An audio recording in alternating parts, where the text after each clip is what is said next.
सकल सज्जन सुखकारी शंभु नीत चरित सुहावा बहुरी कृपा करे उमरी सुनावा कोई शिवदाग कुसुम दीना राम भगत यदि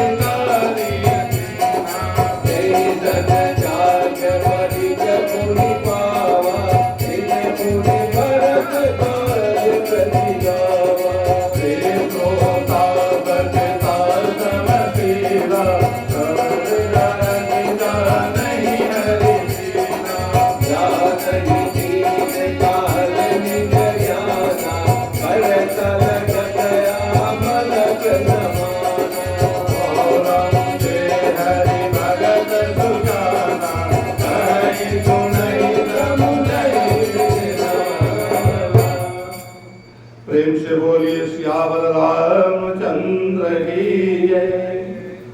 बाबा गोस्वामी तुलसीदास जी आगे कहते हैं कि प्रभु श्री रामचंद्र जी तो वृक्ष के नीचे और बंदर डाली पर भक्त, यहाँ पर जो है बंदर को भक्त बना दिए, कहते उनके सेवक हैं। कहते हैं कि बंदर डाली पर, जिस पेड़ के नीचे प्रभु श्री रामचंद्र जी विश्राम कर रहे हैं उसके वृक्ष के ऊपर जो है बंदर जो है डाली पर बैठे हुए हैं। अर्थात वहाँ मर्यादा पुरुषोत्तम सच्चिदानंद घन परमात्मा श्री राम जी और कहाँ पेड़ों की शाखाओं पर कूदने वाले बंदर। परंतु ऐसे बंदरों को भी उन्होंने अपने समान बना लिया, अपने समान बना लिया, और नहीं तो अपने से ऊंचा स्थान भी दे दिया। कहा कि तुम लोग मेरे सर पर बैठ जाओ। कहते कोई मेरे सर पर बैठ जाओ, तो उस सर पर बैठने की बात हो गई ना, बंदर ऊपर बैठ गए और ये नीचे। तो कहते हैं कि इतना सम्मान देते हैं हमारे प्रभु श्री रामचंद्र जी, इतना सम्मान देते हैं भक्तों को कि प्रबल प्रेम के पाले पढ़कर प्रभु को नियम बदलते देखा, अपनी मान तले टल जाए भक्त का मान न टलते देखा। भक्त का मान नहीं टलने देते हैं। तो कहते हैं, आगे बताते हैं कि हे श्री राम जी, आपकी अच्छाई से सभी को भला होता है। आप जो अच्छाई करते हैं वो सबको भला होता है, चाहे वो आपको मानता हो नहीं मानता हो, भक्ति करता हो नहीं करता हो, कैसे भी हो, सबका भला आप करते हैं। तो कहते हैं अर्थात आपका कल्याण में स्वभाव सभी का कल्याण करने वाला है, आपका स्वभाव ही कल्याणमय है। अब स्वभाव से तो बोलते हैं कि आदमी कि हमारा ये स्वभाव है। जैसे बिच्छू डंक मारता था तो बिच्छू को स्वभाव डंक मारना था, और साधु का स्वभाव था उसे बचाना, तो बचा रहा था बार बार डंक मारने के बावजूद भी। तो स्वभाव प्रभु श्री राम का स्वभाव ही ऐसा है कि वो जो है सबको कल्याण करते हैं। जैसे बारिश का स्वभाव होता है, बारिश में जो है सबको भिगाता है, सब जगह बारिश होती है। ऐसा नहीं कि जो प्रभु को भक्त हैं उनको बारिश नहीं होगी, जो नहीं है उनको बारिश होगी, ऐसा नहीं, सब जगह होता है। आगे बोलते हैं कि इस प्रकार अपने गुण दोषों को कहकर और सबको फिर सिर नवाकर अपने गुण दोषों को वर्णन कर दिए बाबा गोस्वामी जी, और फिर उसके बाद में सिर नवाकर मैं श्री रघुनाथ जी का निर्मल यश वर्णन करता हूँ। अब निर्मल यश का वर्णन करने जा रहे हैं, जिसके सुनने से कलयुग के पाप नष्ट हो जाते हैं। आदमी कलयुग में बहुत पाप करता है, बाकी सभी में तो पाप करता है। क्यों पाप करता है? पाप तो हर समय करते थे, लेकिन कलयुग में पाप जो करता है वो पाप जो है कभी खत्म नहीं होता है। एक पाप दूसरे पाप को न्योता दे देता है, एक झूठ दूसरे झूठ को न्योता दे देता है, एक बुरे कर्म दूसरे बुरे कर्म को न्योता दे देता है, जीवन में आ जाता है। एक बुरे कर्म को आप निपटारा नहीं कर रहे हैं और उसको अपना बना लिए, तो 10 बुरे कर्म उसके सामने आकर आपके सामने खड़ा हो जाता है, उसको भी अपनाओ। तो कहते हैं कि कलयुग के ऐसे पाप हैं। तो कहते हैं कि अब आगे बताते हैं कि मुनि याज्ञवल्क्य जी ने जो सुहावनी कथा मुनि श्रेष्ठ भरद्वाज जी को सुनाई थी। भरद्वाज आश्रम यहाँ पर है प्रयाग में, आप सब गए होंगे तो जाके दर्शन करिएगा। भरद्वाज आश्रम है, प्रभु की कृपा से जाने को इस दास को भी मौका मिला था, तो बहुत बहुत अच्छा वहाँ का वातावरण है। तो भरद्वाज आश्रम, तो भरद्वाज मुनि थे जो प्रयागराज के थे। तो कहते हैं कि याज्ञवल्क्य जी जो थे, इस सुहावनी कथा भरद्वाज जी को सुनाई थी। उसी संवाद को मैं बखान कर कहूँगा, सब सज्जन सुख का अनुभव करते हुए उसे सुने, सुख का अनुभव कर, प्रसन्न मन से सुने। इसमें क्या रंग है, एक एक चीज इसमें जो रस भरा हुआ, रंग भरा हुआ, कि अगर ये रामायण को सच्चे सच्चे दिल से हम सुन लें तो बिना कहे हुए हम सब परम भक्त बन जाएंगे, परम भक्त बन जाएंगे और मोक्ष के अधिकारी बन जाएंगे। तो इसलिए हमको बस सुनना चाहिए, हमारा लगन लग जाए बस। और ये लगन थोड़ा थोड़ा करके लगता है, हमेशा ऐसे नहीं लगता है। दिन दिन बढ़त सवाई, दिन दिन लगन सवाई बढ़ता रहता है। आज हम जो आए हैं तो एक गुरु के पास एक शिष्य गया, बोला कि लगन क्या चीज होती है। तो गुरु बोला कि अच्छा ऐसा है कि मैं लगन के बारे में तुमको बताने से पहले तुम एक काम करो कि एक जो है पहले बोलते थे खूंटा, बोलते थे खूंटा, जो पता नहीं क्या उसको बोलते हैं, जो कि मैंने जमीन के अंदर गाड़ते हैं मवेशी उसे बांधने के लिए। तो बोला खूंटा लेकर आओ। किसाने था, किसाने होगा, चरवाहा होगा, कुछ भी होगा, वो जानना चाहता था गुरु से। तो खूंटा लेकर आया, कुकर का हथौड़ा भी लेकर आ जाना है। हथौड़ा लेकर आया, वो खूंटा को एक बार जो है नीचे गाड़ा और उसको एक हथौड़ा मार दिया। मारने के बाद में बोला निकाल लो इसको, वो आराम से निकाल लिया, है ना। फिर उसके बाद में बोला कि इसको 2 बार मार दे। 2 बार मारा, 5 बार मारा, 10 बार मारा। जब उसको 20 बार मार दिया, खूंटे को अंदर चला गया, फिर बोला निकालो, निकाल ही नहीं पा रहा है। तो इसी तरह से हमारी भक्ति हो, हमारी भक्ति दिनों दिन बढ़ती जानी चाहिए। आज हम जो लगन लगाए हैं, ये लगन हमारा जो है ये हमारे प्रगाढ़ता ला रहा है हमारे मन के अंदर। एक समय ऐसा आएगा कि जब कभी भी प्रभु का गुणगान होने लगेगा, गौरी मंदिर में कभी घंटी बजेगी, हमारा कान खड़ा हो जाएगा।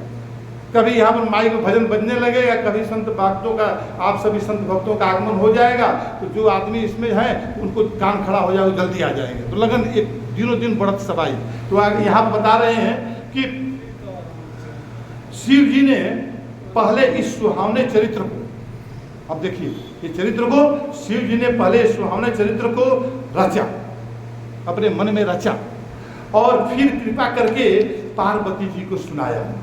पार्वती जी को सुनाया, सती को नहीं सुनाया, पार्वती जी को सुनाया। दूसरा जन्म लिया पार्वती जी तब सुना।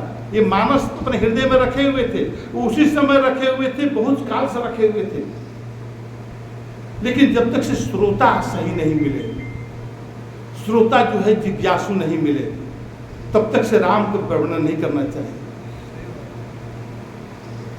सती जो थी राजा दक्ष की कन्या थी और वो दक्ष घमंडी था, प्रजा पालक थे, वो घमंडी थे और उसके चलते जो है ये भी घमंडी भाव से रहती थी कि अपने प्रभु को जो है, हाँ तो उसमें देखिए उसका घमंड जो है ऐसा है, ऐसे ठीक है।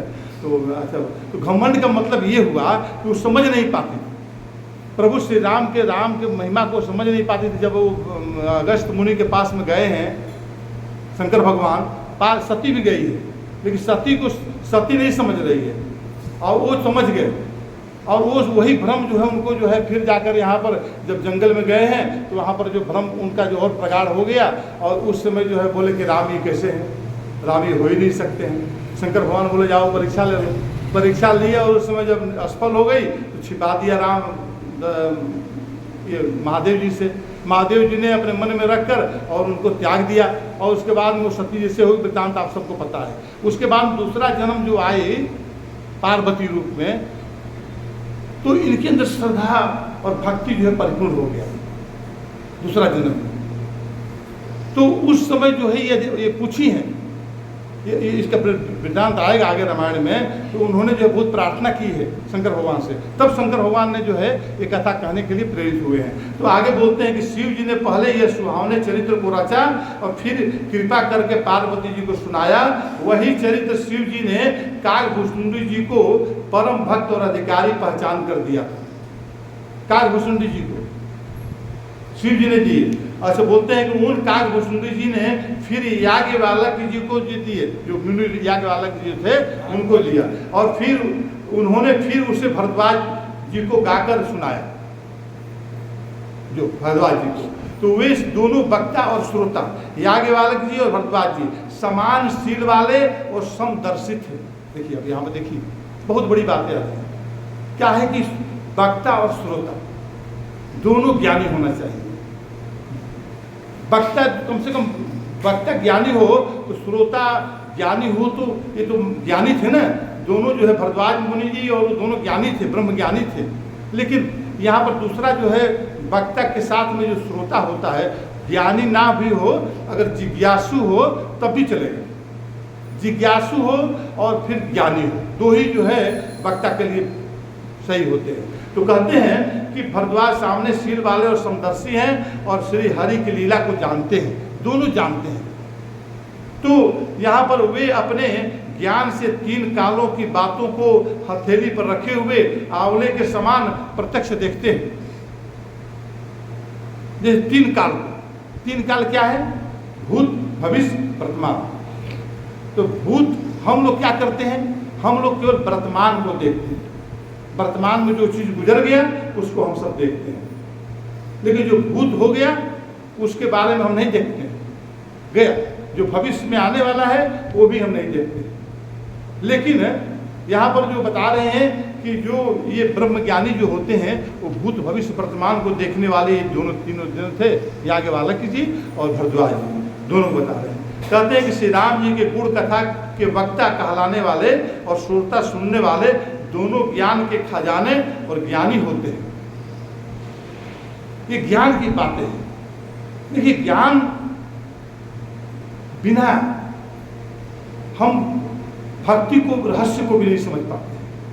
हमारे भक्ति करने का मकसद यही है कि हम भक्ति को ज्ञान से सजाकर, जब हम भक्ति को करते हैं तब ये ब्रह्म ज्ञान जो हमारे सामने प्रकट हो जाता है, सामने दिखाई देने लगता है उस आंवले की तरह। तो यहाँ पर जो बताते हैं कि मैं कलयुग के पापों से ग्रसा हुआ महामूढ़ जड़ जीव भला उसको कैसे समझ सकता था। तुलसीदास जी कहते हैं कैसे समझ सकता।